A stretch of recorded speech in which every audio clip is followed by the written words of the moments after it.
आज हम देखेंगे एक इम्पोर्टेंट टॉपिक कि मतलब अगर कोई बंदा डायबिटीज़ की दवाई लेता है या किसी और की दवाई लेता है, क्या वो खुद से कोई दवाई ले सकता है? मतलब उसको किसी जगह पेन हो गई, वो एनालिसिस खुद से ले सकता है कि इज इट गुड ऑलवेज और नॉट? उसके पीछे पहले हम देखेंगे उसके पीछे reason.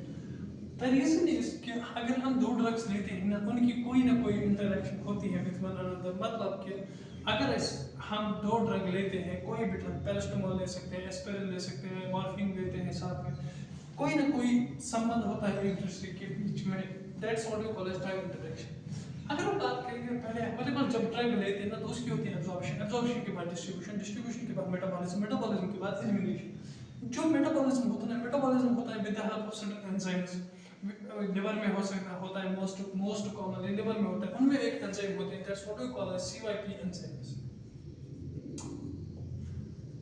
CY stands for cytochrome, P stands for pigment and also known as CYP450। उस नॉमेनक्लेचर की ओर नहीं जाना है।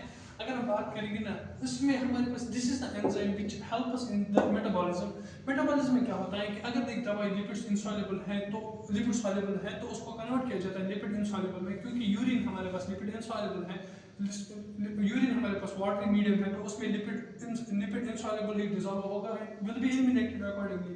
लेकिन अगर हम डिफरेंट ड्रग्स लेते हैं, let me give you an example. अगर एक बंदा हमारे पास वारफेरिन ले रहा है, बंदा एक ले रहा है वारफेरिन, वारफेरिन इज एंटीकोगुलेंट, और उसने साथ में लिया हमारे पास सिम्टिडीन। उस वारफेरिन ले रहा था, उसने लिया cimetidine. Cimetidine is a histamine blocker used in the treatment of ulcers. लेकिन होता क्या है, अगर बंदा एक वारफेरिन ले रहा है, cimetidine is an inhibitor of the CYP enzyme. Inhibitor मतलब इसको इनहिबिट करेगा, इसका मेटाबॉलिज्म नहीं होगी तो इसकी बायोअवेलेबिलिटी ज़्यादा होगी, उसकी जितनी ज़्यादा बायोअवेलेबिलिटी होगी उतना ज़्यादा इफेक्ट होगा। That's what we call as will lead to the warfarin toxicity.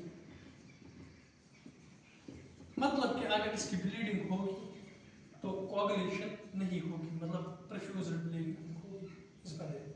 That's what we call as warfarin toxicity. Another reason, let's suppose एक बंदा है, एक फीमेल है, just take estrogen as oral contraceptive pills. Oral contraceptive pills में estrogen होता है तो वो एस्ट्रोजन लेती है एज ऑरल कंट्रासेप्टिव पिल, और उसके साथ साथ उसने लिया रिफेमाइसिन। कभी इसको नीड पड़ी किसी की तो इसने लिया रिफेमाइसिन की नीड पड़ी तो शी टुक रिफेमाइसिन विदाउट कंसल्टिंग। लेकिन रिफेमाइसिन क्या होता है? ये होता है इनहिबिटर ऑफ, रिफेमाइसिन होता है promoter of the CYP enzyme. मतलब कि एक्टिविटी इंक्रीज करेगा CYP एंजाइम की।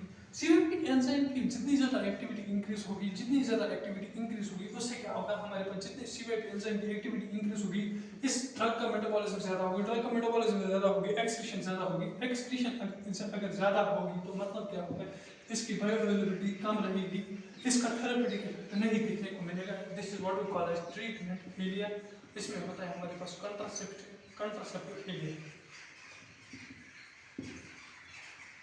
तो this is what we call as drug interaction. इस चीज को देखने से हमें पता चलता है कि अगर एक बंदा कोई ड्रग ले रहा है तो उसे चाहिए कि without prescription, without the involvement of a doctor, he shouldn't take any another drug that can lead to the drug failure. Hope you enjoyed and understood. Thank you.